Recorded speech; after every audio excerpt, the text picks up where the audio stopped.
Saudara, sesaat setelah dilimpahkan ke Kejaksaan Agung, tersangka kasus pembunuhan berencana Brigadir Yosua dan perintangan penyidikan kasus tersebut, Ferdy Sambo menyampaikan rasa penyesalannya. Sambo meminta maaf kepada semua pihak yang terdampak termasuk orang tua Yosua.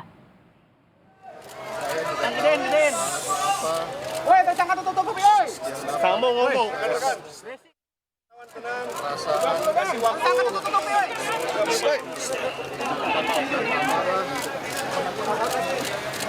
Akibat peristiwa yang terjadi di Magelang, kabar yang saya terima sangat saya sangat menyesal, sangat emosi pada saat itu.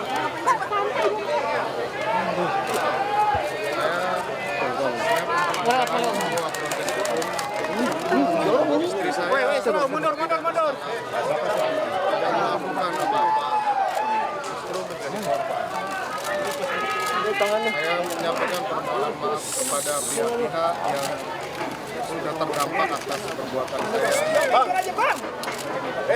Termasuk bapak dan ibu dari Yosua.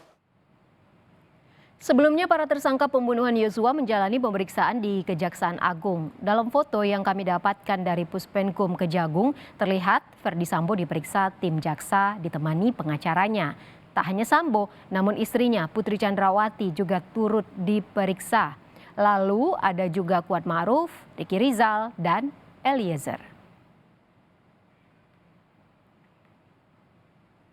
Kini kita sudah terhubung dengan jurnalis Kompas TV Valencia Triksi di Kejaksaan Agung Jakarta. Triksi, bagaimana kondisi terkini di sana saat ini?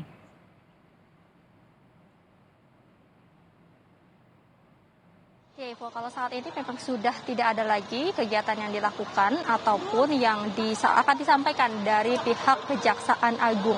Karena tadi juga sudah dilakukan proses pelimpahan tahap 2 yang bisa disaksikan tadi bersama-sama. Bukan hanya pelimpahan barang bukti saja yang tadi dibawa menggunakan kontainer. Setidaknya ada 7 kontainer yang tadi dibawa kami lihat masuk ke dalam gedung Jaksa Agung Muda Tindak Pidana Umum. Tapi juga ada pelimpahan tersangka. Ke-11 tersangka ini dilimpahkan dari tahanannya masing-masing di bawah. Kemudian juga tadi langsung masuk ke dalam gedung Jaksa Agung Muda Tindak Pidana Umum. Memang proses yang berada di dalam ini tidak diperlihatkan kepada kami karena kami menunggu di depan. Namun setelah proses pelimpahan tahap 2, kemudian para tersangka ini ditampilkan atau ditunjukkan kepada publik untuk pertama kali. Tidak secara langsung ke-11 tersangka ini ditampilkan, namun satu persatu begitu Ivo dan juga saudara, untuk menunjukkan kalau memang mereka dalam kondisi sehat dan juga mereka bisa dilakukan untuk penahanan selama 20 hari ke depan, karena saat ini juga prosesnya setelah melakukan pelimpahan tahap 2 adalah menyusun surat dakwaan. Tadi kalau yang disampaikan oleh Jaksa Agung Muda Tindak Pidana Umum yakni Fadil Zumhana bahwa untuk surat dakwaan ini masih akan diproses begitu, masih akan terus diperiksa, diteliti, dicermati untuk benar-benar memastikan surat dakwaan ini lengkap. Unsur-unsur kecermatan, kelengkapan, kejelasan dan tidak ada kekaburan ini dipastikan sekali lagi agar ketika nanti sudah dilimpahkan kepada pengadilan yang rencananya akan dilakukan paling lambat adalah Senin 10 Oktober 2022 atau pekan depan.